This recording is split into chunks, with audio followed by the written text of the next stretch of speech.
the chapter president of PNW's Pi Sigma Alpha Honor Society. Today we have an event called the Beginner's Guide to Succeeding and Thriving in Graduate School. We have 3 PNW alumni here. Professor Yu, do you want to introduce them? So absolutely. So I'm very excited to welcome 3 of our recent graduates, Ashley, Jordan, and James. I'll let them introduce themselves to us briefly in just a moment, but I do want to say welcome and thank you all for joining our event this evening. Please hang around and stay until the end. There will be a raffle at the end of this gathering, and there will be prizes for you to win. All right, so stay here not just for the excellent things we're going to learn from our guests, but there's also some swags that you could walk away with at the end of tonight. So let's just go ahead and jump right in. I'm going to go by the list of guests that shows up on my screen. So Jordan, would you mind giving a very quick introduction to us? So when did you graduate from Purdue Northwest, what your major were, and where are you right now? So I graduated from Purdue in spring of 2020. I'm currently, I majored in philosophy and double minored in public policy and administration and political science. Right now I'm at DePaul University, working towards my master's degree in public administration. Awesome, thank you. Ashley? Hi, my name is Ash Granados. I recently graduated from Purdue Northwest. I graduated May of 2020.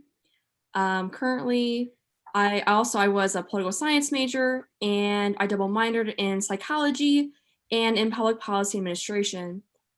Also, too, I'm also going to DePaul University. I'm going for my master's in public administration, and I'm concentrating in public management, and I'm working on a certificate right now in emergency management as well. Thank you. And last but not least, James. Hello, everybody. I'm James Gross. I graduated from PNW in December 2019. I was a political science and sociology major, global studies minor, I believe. And I'm currently a first-year PhD student at University of Southern California, studying urban planning and development, urban form, spatial, and computational methods. Awesome, and we're very glad that all 3 of you are able to join us this evening. This is a conversational style gathering today, so I'm going to invoke my prerogatives as the faculty member and run my mouth by asking our 3 guests some questions, and then we're going to open it up and allow all of you to ask any questions you may have. We're here to learn from the 3 of them. They are all very recent graduate of Purdue Northwest, as you just heard. And so we're just going to jump right in. So first question is, what made you decided to go to grad school, right? Have you had enough of school after 20 some years? Why more?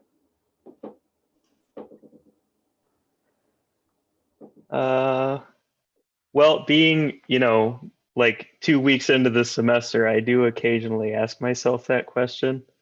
But I think, first and foremost, there's 2 things. I got interested in the topic because I worked in a related area in an urban planning organization. And then I knew I was also interested in learning research methods and maybe trying to do that for a career. So that's the short answer.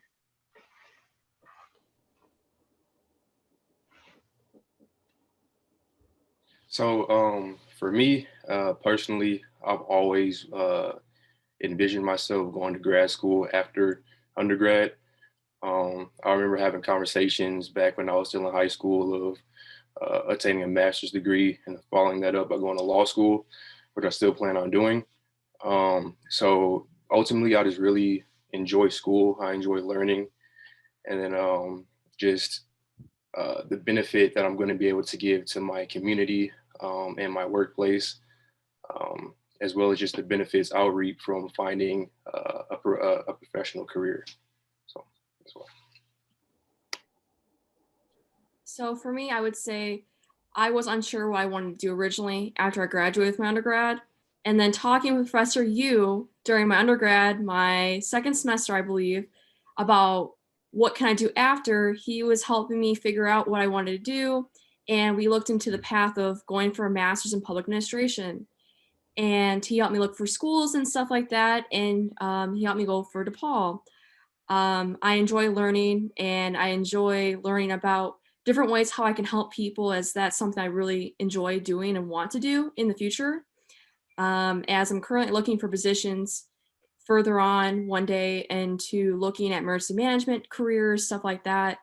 So I'm happy to be able to take this path of learning more, and such, as this is providing me such great experience in school and also learning about what I should do in the future, as I'm still trying to figure that out currently. And I'm very sorry that you listened to my advice and applied to graduate school. All jokes aside, though, can you share with us a little bit about how you went about picking and deciding where to apply for graduate school and what your application process was like? Okay, so for me, public administration, it involved the government, and I want to work in the government in the future, federal government, and I want to be a part-time professor in the future. So DePaul had an excellent program, I believed, in terms of working in the government, as we're also in the School of Public Service. Chicago is such a great city to have those connections and those opportunities to explore that option. So I felt that DePaul itself was a great opportunity and a great choice for me, as I'm still learning, and I guess I feel like I'm growing as a student in terms of writing and such.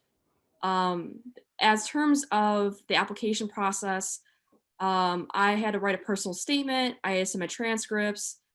Also, too, you can take the GRE that would offer scholarship opportunities and such, which I definitely recommend students to take, and to go for that if they decide to. The scholarship opportunities are wonderful, as it helps pay for your education and such like that.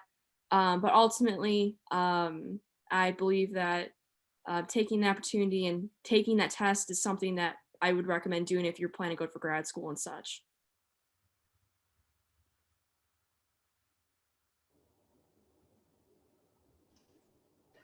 Yeah, I could also add,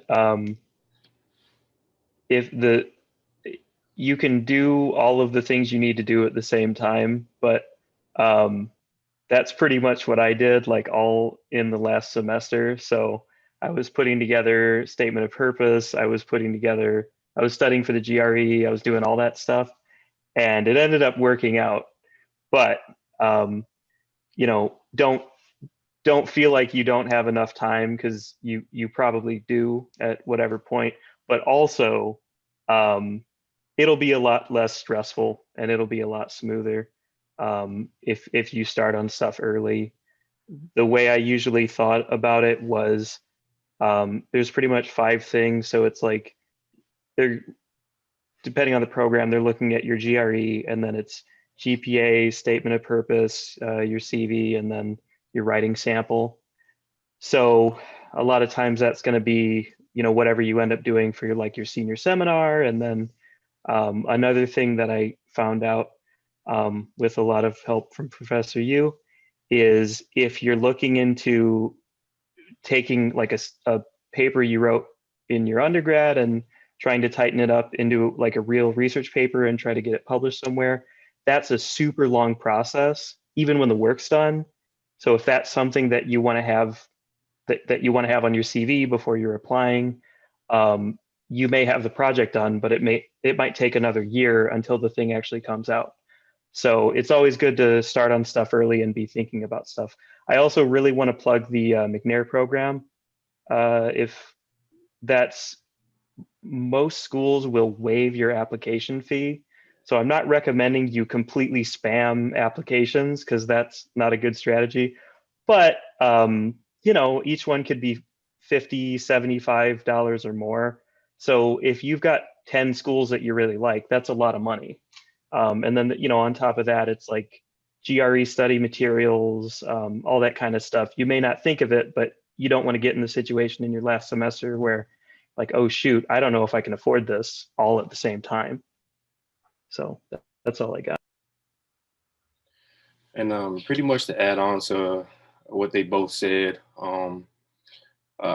like James just said, really just prepare for things early.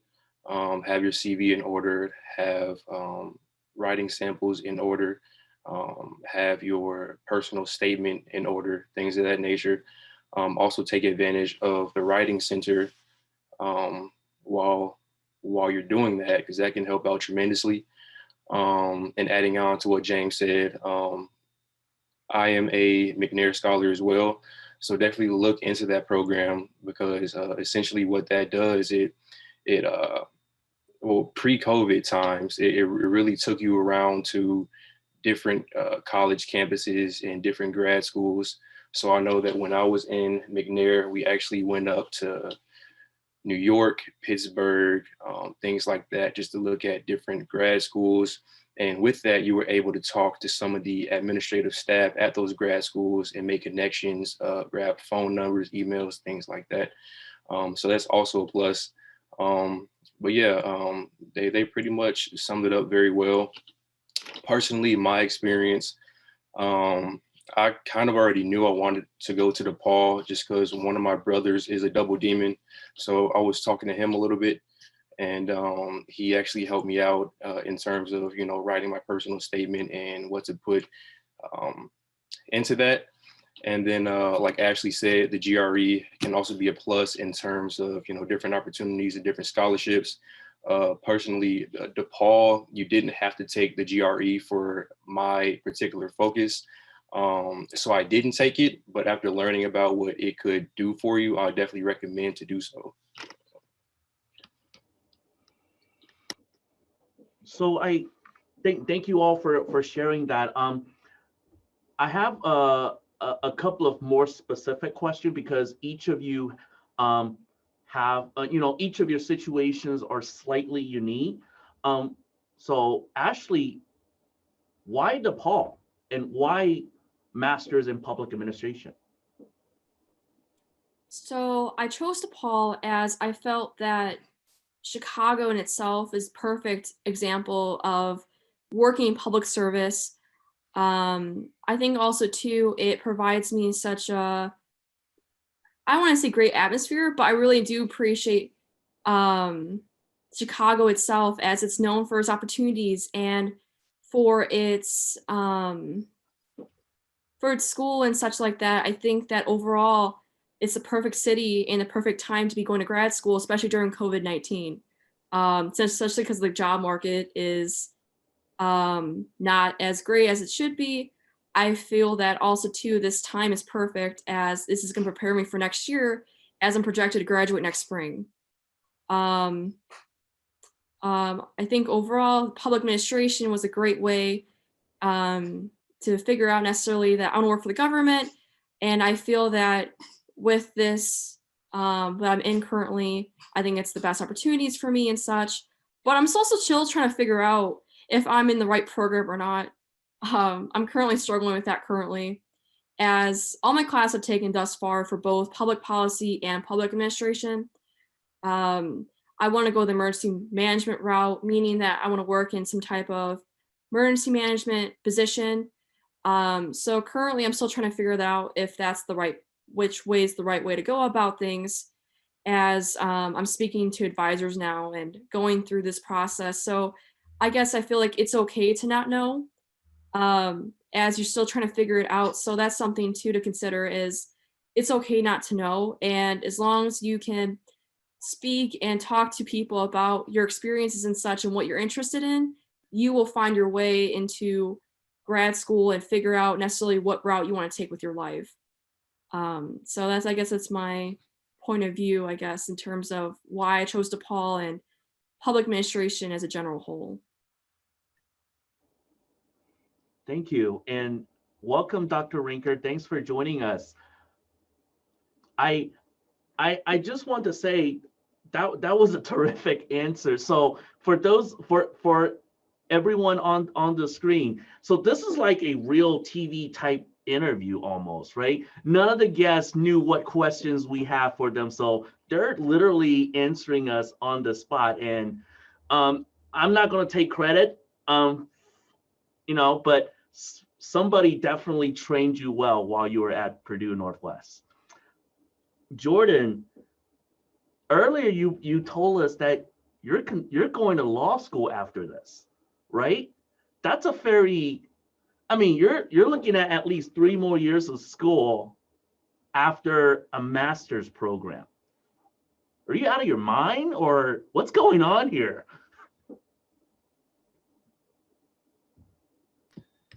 I would say craziness is a factor a little bit, but ultimately, like I said earlier, I just really love being in school and learning, and I really want to take my career along multiple paths. So ultimately, I would like to be an attorney, but I'm not going to rush it. I'm not going to go right into it after grad school. I would like to work more in the MPA field, and develop my professional prowess there, as well as open a few of my own businesses in relation to the MPA field and things of that nature, and then go into law school and become an attorney, and then kind of just have that double effect, so to speak. Thank you. And all jokes aside, right? This is definitely planned out, right? Oh yeah. It's James. Not many people go direct from a bachelor's program straight to a PhD. Why? And how? Obviously, in your PhD program right now, you have colleagues and other students that come from a lot of different backgrounds, right? How's your experience so far? Yeah, it's been pretty good. So the one thing I'll say for background is my my field is pretty interdisciplinary. So that's good in the sense that I had a lot of options and different types of degrees where I could have maybe gone into public policy or political science or sociology programs as well, and more or less studied the same stuff. So this particular program, it does tend to be really interdisciplinary, where there are certainly maybe about 50% of the students, they've either got a master's in like spatial science or just urban planning or something really directly related to the field. But there were a few other people I saw in the program, about like maybe 1 per cohort, who didn't have master's degrees. And I think the guy the year before me, he had a history degree. So that made me feel a little better. Like, it's not exactly common, but people are coming into this program without a master's and doing fine. Actually, I'm still trying to find out like exactly how all of this works, because I'm just for getting the right courses and everything. But I think I'm going to have to end up taking 2 or 3 extra courses. And then I think there's other stuff where you kind of get permission not to take the prerequisite, and then that kind of qualifies you for the master's core. So there's a few additional classes, but that's about it. As far as making the decision, simply put, I knew that I wanted to do a PhD at some point. There's a pretty decent chance that if you do a master's, some or all of that is not going to count towards your degree completion for the PhD later. And the big one is if you're sure that you're going to do the PhD, those are usually funded. So you're not paying tuition, you're getting a stipend while you're there. You're not going to have the ability to be working other jobs at the same time for the most part. But if you're sure you're going to do the PhD, that makes a lot more sense than paying for the master's first and then taking some of the same courses again in a PhD program. So if you can, and go straight to a PhD program is what you're saying, especially if you're funded, right? Yes, that's a big one. That helps. So I think I've ran my mouth enough as it is. So let's open this up. We have three really great guests with us. Now is your chance to pick their brains.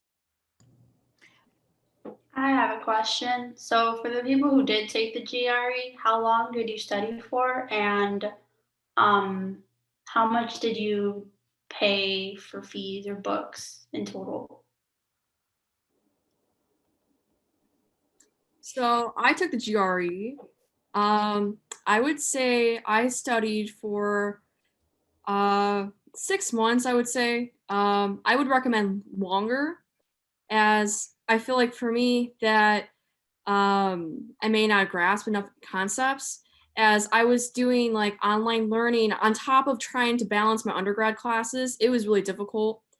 So I'd recommend possibly studying longer and not doing it while you're exactly studying for classes. Like, as I was studying for a long period of time, and I think fees wise, I would say I would paid about I guess as a rough estimate, I would think about $300 to $400 with training and learning. I bought books too on top of that while studying, while working undergrad, which was all very stressful. So I do not recommend it. But overall, though, I'm glad I took the GRE, and I know that most schools do require it.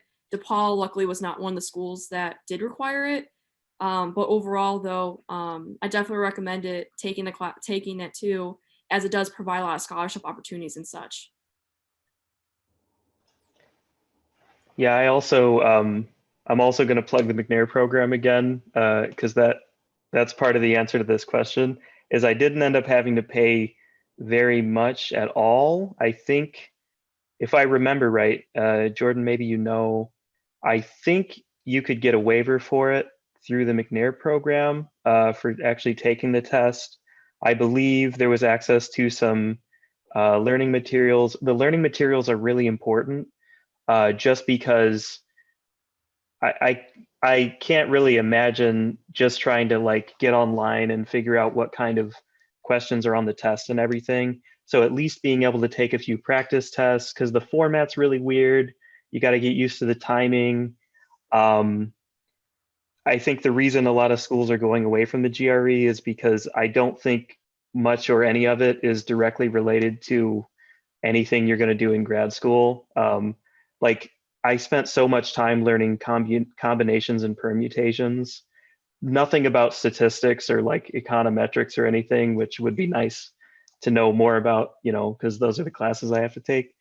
But I thought it was really similar to like ACT or SAT stuff. So it's really good to have like the practice problems to go through and all that. And I think some of those materials were also covered through McNair as well.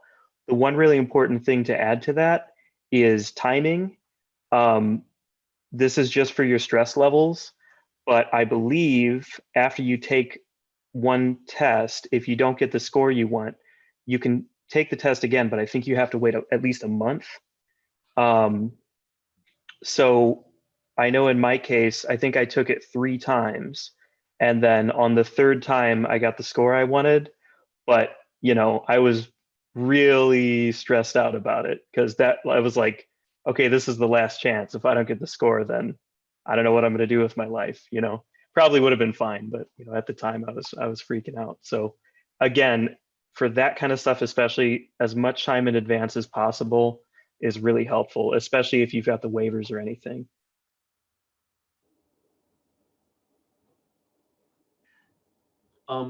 Something I should have said from the beginning. All three of you do not have to respond to every question. So don't feel like you have that pressure on you. You're absolutely welcome to, though. Jasmine, I saw your hand up earlier, and right? Yeah.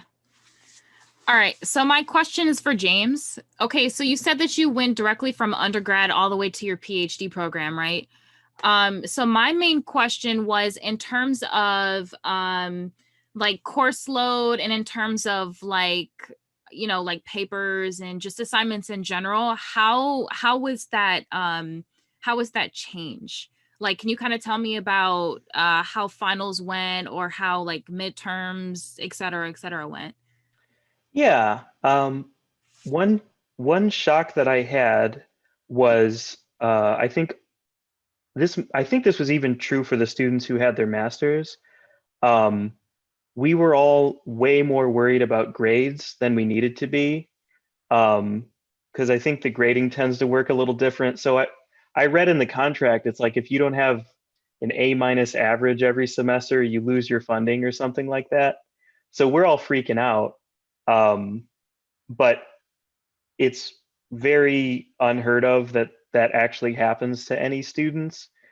But at the same time, it's kind of different from undergrad classes where, of course, you want to do well and make an impression, but you're not, you're not as worried about that. Whereas this is kind of a ongoing relationship over 4 to 6 years. You take a course from someone, you may be asking them to be your advisor later or be on your dissertation committee and that kind of thing. So I would say that the focus of what it actually means to do well in a course feels pretty different. And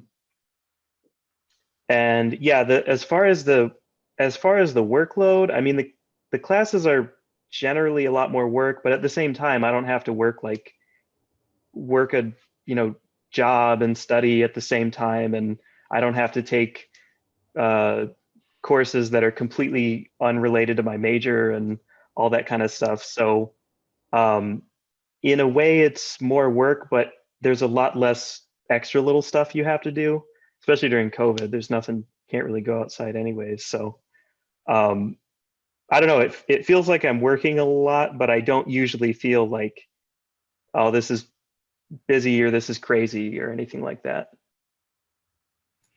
Okay. Viviana, I saw your eyes went really wide when he said that he had a sentence in his contract that he better maintain an A- GPA. You should get good grades regardless, but definitely for a PhD program, like B's are not allowed. It should be, Sorry, Jasmine, I cut you off. It's okay.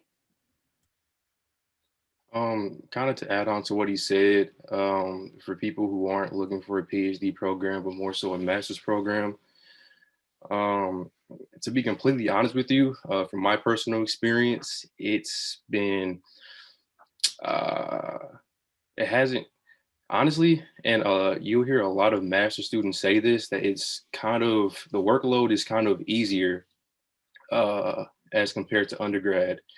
And that's really because in undergrad, you're maybe taking 5 or 6 courses.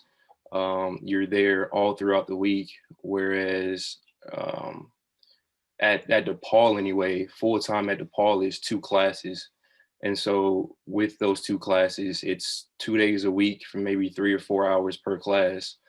And so with that, you really have a lot more time to just focus on, those individual classes and that subject material instead of having to focus on 4 or 5 other classes. Now, in terms of the actual work, it is more intensive. There's a lot more reading. Like there's been times I've been assigned to read like 50 60 pages within a week and a half. Whereas to undergrad, it may not have been that much. So in terms of the work, like within the class, it is more intensive, but the workload overall is definitely to a smaller degree. Thank you. Mhm.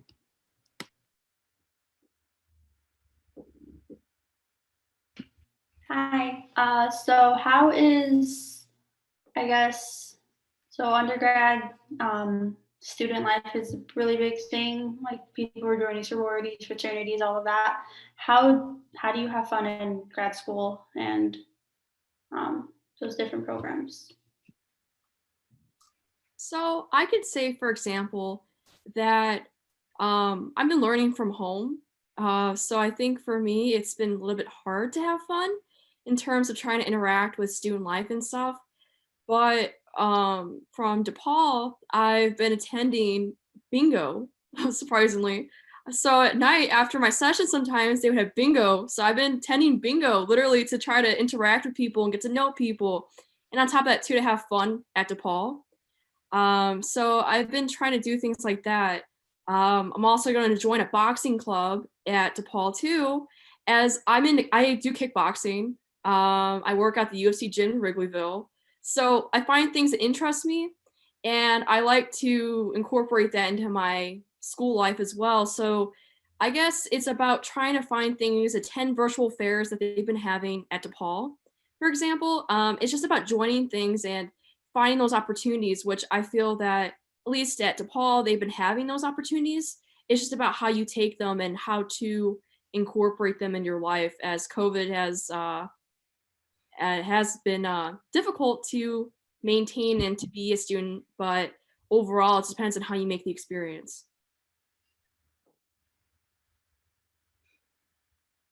Thank you. Other questions for our guests?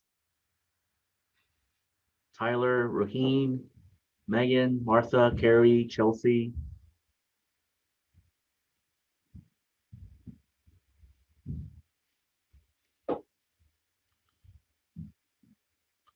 May I ask a blunt question? All three of you are basically finishing out your first year of grad school, right? Would you do this again In a heartbeat. in a Yeah, heartbeat? Definitely. absolutely. Yeah, I definitely would. I'd possibly do it differently or better. But yeah, I would definitely do it again.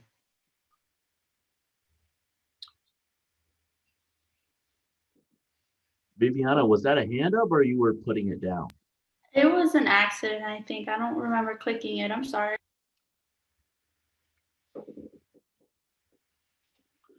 So Jordan, what do you do for fun now? So I know you're in the master's program. You still work in the area in a law firm in Gary. Yeah. What do you do for fun? Um, in terms of fun, I mean, to be honest with you, with the whole COVID thing going on, is very limited. So, in terms of fun, I mean, really, it's family. It's talking to my fraternity brothers, or even just going out and having fun with the people who I've met through the law firm. Um, yeah, at the moment, unfortunately, that's pretty much it, since I can't really go out or do much. So 9 times out of 10, if I'm not, studying or writing for DePaul, either I'm at work, really. Yeah, I know COVID makes a lot of things very challenging, but it sounds like you're still maintaining your network and still having a very strong support system around you. So that's very important. Absolutely. Absolutely. I will also add that when it comes down to it, I know I actually touched on it previously, but even when you're going into grad school, you don't really have to have it all figured out. at the end of the day, because even though I knew I wanted to go to grad school, I went into DePaul pursuing a master's of public policy, but I changed it to an MPA just after doing a little more research and reading up and really touching up on what it is that I want to do and what the programs have to offer. And so I pretty much found out that the changes that I want to make, I can progress those and do a lot more with an MPA than an MPP. So you really don't have to go into it just knowing everything. And I mean, that's part of why grad school has advisors to help you figure these things out ultimately. So if you want to go to grad school, I would say as long as you have somewhat of an idea of what you want to do or the master's that you want to pursue, or if you want to go towards the PhD route, as long as you take the initiative and get in there, I mean, you may decide to change course, or you may decide to change, program or whatever, but as long as uh, just stay firm in what you're going after, just hang in there and go for it. Awesome. Thank you.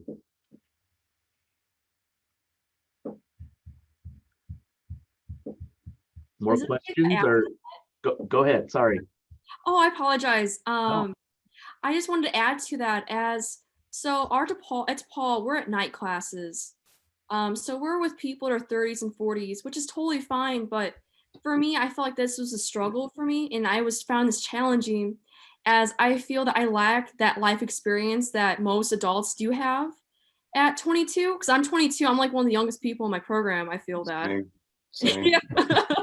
And it's like, I was trying to figure out a lot of the questions. Am I good enough to be in this program? I've been asking myself this since the very beginning.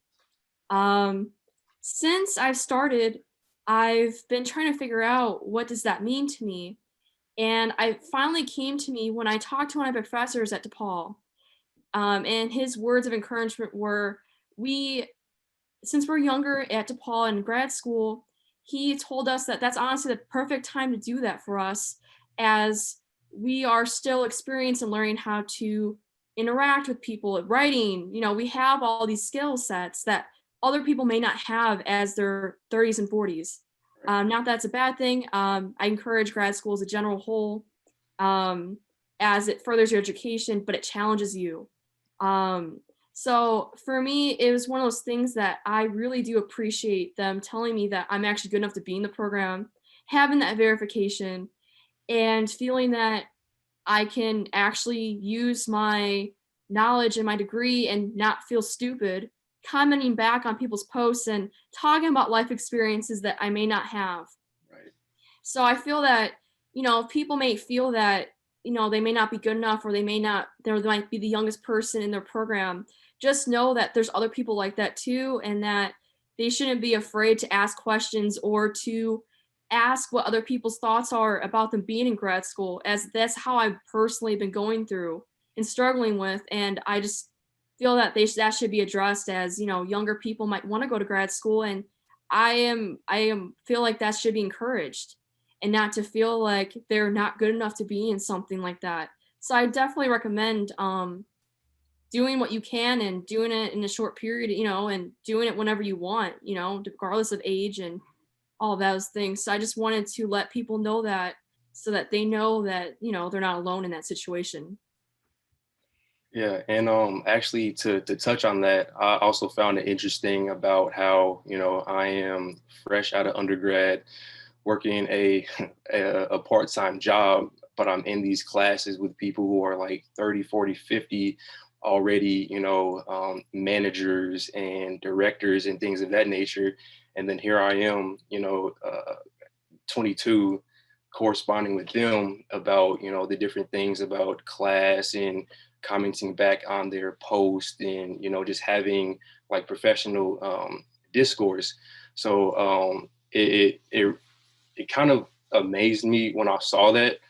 And then it can be a little bit deterring and a little bit intimidating, but on the other hand, it can also be like really, really motivating that you are 22 and that you are fresh out of undergrad, but yet you're in the same program as these managers and directors, you know, literally as people who want the position that you want to be in.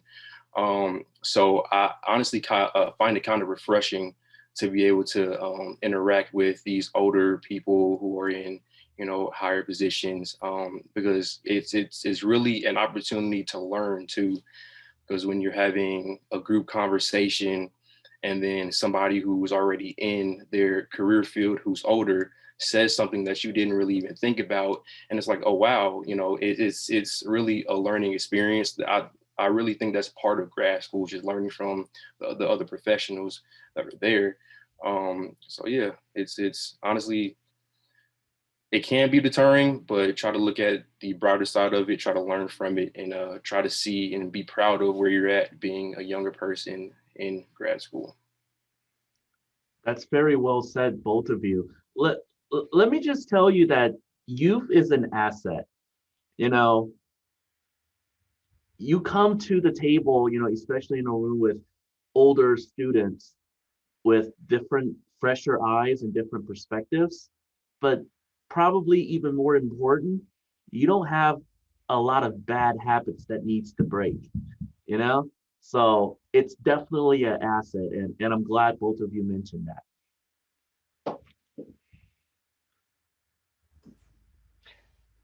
Also, I could second or third that. I don't think there's ever been anybody in a PhD program ever who hasn't had like imposter syndrome. Um, but I can also say, kind of like Jordan mentioned, um, on the one hand, it definitely feels like you get in there and it's like, um, the requirements of the classes and some of the like, just you just start doing these like research designs and analyses and stuff. And I remember thinking like, I didn't learn this in this class. So the only difference between me now and me like a few months ago is that I'm just considered a PhD student, but like nothing about me has changed. But now it's just like expected that I can do this. Um, so it's a little daunting, but it's kind of fun. And the other really cool thing is, um, you know, we didn't have a dedicated like urban planning major or anything at Purdue. There aren't really, or at PNW, there aren't really other people who are super interested in that. So, you know, it's also really cool to get in there with like-minded people and start getting in classes where everybody really wants to be there.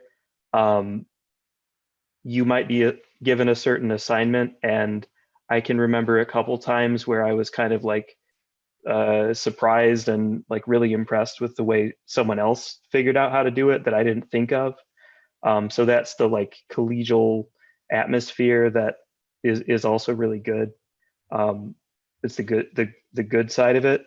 Also, I think I don't know at the master's level, but for sure with PhD programs, you want to get into a place with faculty that you click with, because having an advisor that you can just talk to and say like, hey, I don't know what to do about this. Like I was able to talk to my advisor and just say like, what do you do over the break when you're in a PhD program? Or like, I'm thinking about taking these classes. Does that make any sense? And he was like, well, you know, these ones do, and these ones don't. You know, having that kind of a relationship with advisors and other professors can be really, really helpful. Thank you. Martha, you turn your video on. Got a question for one of our guests or? No, I was just turning my video on. Raheem? So that you know I'm engaged. Wait, back up. Say what? Oh, you're engaged. Yeah, so that you know that I am paying attention. Oh, I thought you meant the other use of the word engaged. I was like, what? Well, I don't know if you noticed, but she was flashing a ring on her finger right when she said that. And No, no. Raheem, questions? Carrie, Megan? I'm just Yeah. absorbing the information. Tyler? Viviana? I have a Yes. question. Yes, Chelsea, please. So it's about personal statements. I'm currently trying to get into the McNair program. I'm a sophomore, and I just want to know, what do I need to include in my personal statement, and how does all of that work out?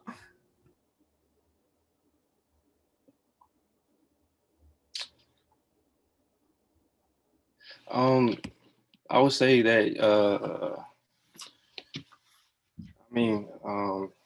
you really just need to kind of just make it about you and what you want to do and make it personable. Because I know when I applied to the McNair program, I talked to Roy Hamilton, who's no longer at Purdue, but and I literally wrote it as like the most professional, personal statement that I could write. And he basically sat me down and said, like, this isn't necessarily what we want. We want to understand who you are and see who you are as a person and really understand what it is that you want to do and what you want to bring to the table in the future, and how the McNair program will help you and inspire you in that.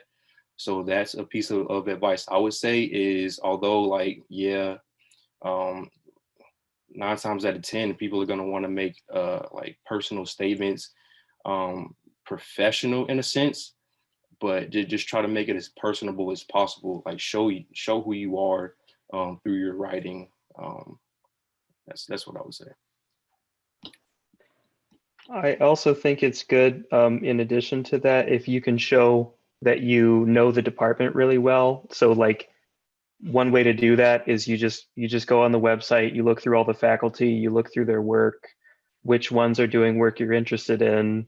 And if you can show that, like, it's not just that I want to go to grad school, but I really want to go to your department, and here's why it's a good fit. That helps. Chelsea, you said you're a sophomore, right? What is your major? It's criminal justice. I'm minoring in forensic science and psychology, but I wanted to do political science. But I didn't know if it was too late to change my major, so I don't know. Well, being a sophomore, it's probably not too late. But regardless, right? So they have similar names, but sometimes, for something like the McNair program, a personal statement is going to look slightly different than a personal statement that you might submit to a graduate program. But I think it's not as difficult as you might think, right? If you have a professor that you like, I'm sure that they'll be receptive to looking at a draft of your personal statement for McNair, and working with the professor as an undergrad is really helpful for preparing you when you apply for graduate school. Okay, thank you so much. I will also say that actually go like to a McNair program administrator.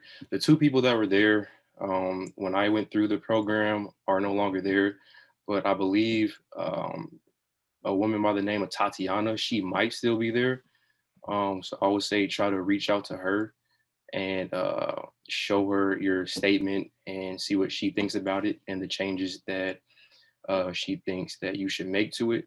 I will also say add a little bit of your background in there, and why you're like kind of why where you come from. Why is that pushing you towards grad school, and why is that pushing you towards ultimately doing what you want to do later in life? So. Thank you. And yeah, Tatiana is still there. Okay. She's in my swap program. So Okay. Cool. Awesome. It's 6:24, so maybe we have time for one final question if you have one. I have a question. it's not so much about graduate school per se, but more about DePaul. What is your favorite part about being at DePaul, or what are some benefits that you like about being at DePaul? Well, my favorite part about being at DePaul is just even through being online, it's kind of just the family vibe that it has. And really what kind of drew me into DePaul was like the mission statement of DePaul. So it's really catered towards like helping the community and stepping out and making a difference in the world. And also has, a religious aspect to it as well. So that I would say that's my favorite part about it, is that in DePaul's mission statement in and of itself, which I would recommend you to read, it really caters towards the development of the community and basically righting the wrongs and stepping up and being that light in our world. So that's what drew me to DePaul. And I would say my favorite part about it is just me personally, through undergrad, there's always been like that one professor that I didn't like too much that I had, but at DePaul, I really like all my professors. They're really helpful and they really just create a family vibe overall. And the same can be said for the students as well. So. I also too can add to that. So I have an apartment in Chicago. I'm currently not there at the moment. So for me, it's like I like the city life that it has provided for me. Not that aspect. I'm not going out. Like I just honestly stay in my apartment, to be honest with you. So I'm trying to practice the COVID-19 guidelines and stuff like that and practice them.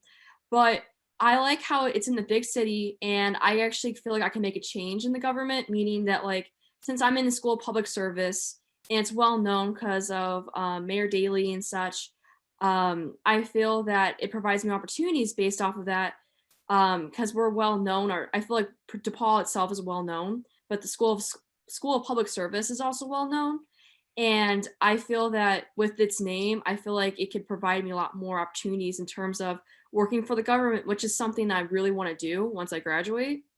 And I just feel like, as Jordan was saying too, it's a family, I feel like, in terms at DePaul. The professors are very kind. The students are too. I can't say I never had a professor I never liked though at Purdue. I can't say I didn't, so I can't relate to that aspect.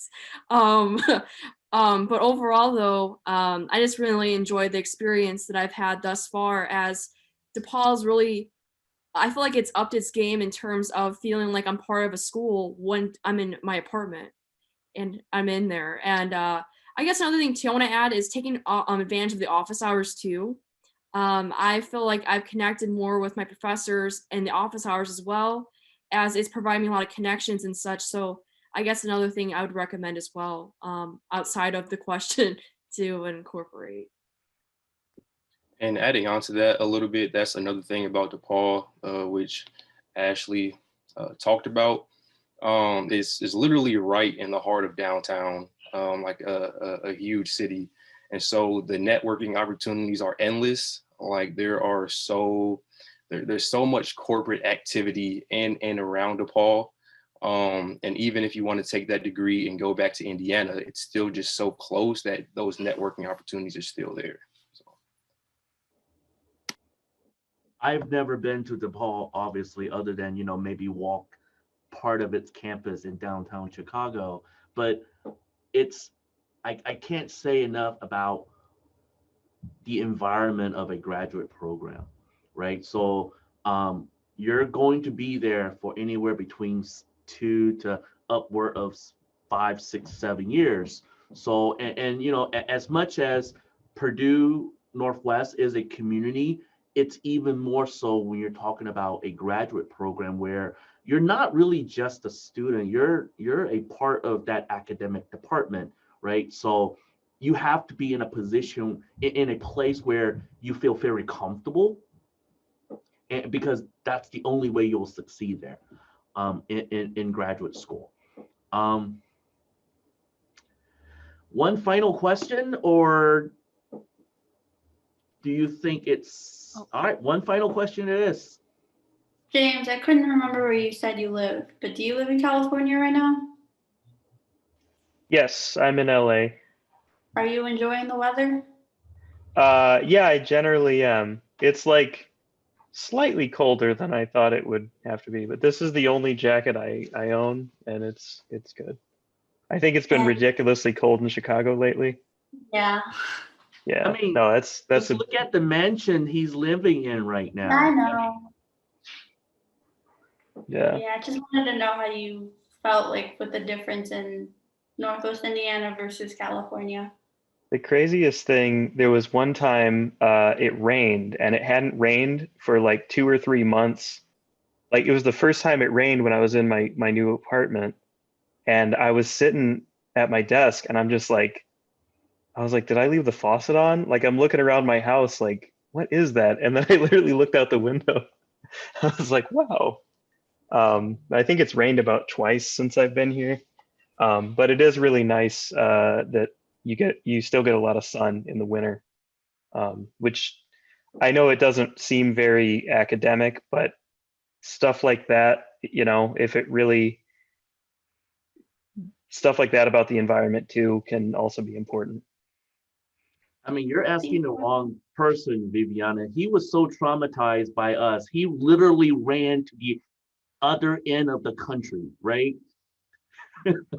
Yeah, little did I know that was very similar to the COVID experience, just being on a island in the Mekong River. So thank you all. Sorry, for that's a joining totally us. different story. I just realized. It is a totally different story, but thank you all for joining us. Let's give our guests a huge round of applause.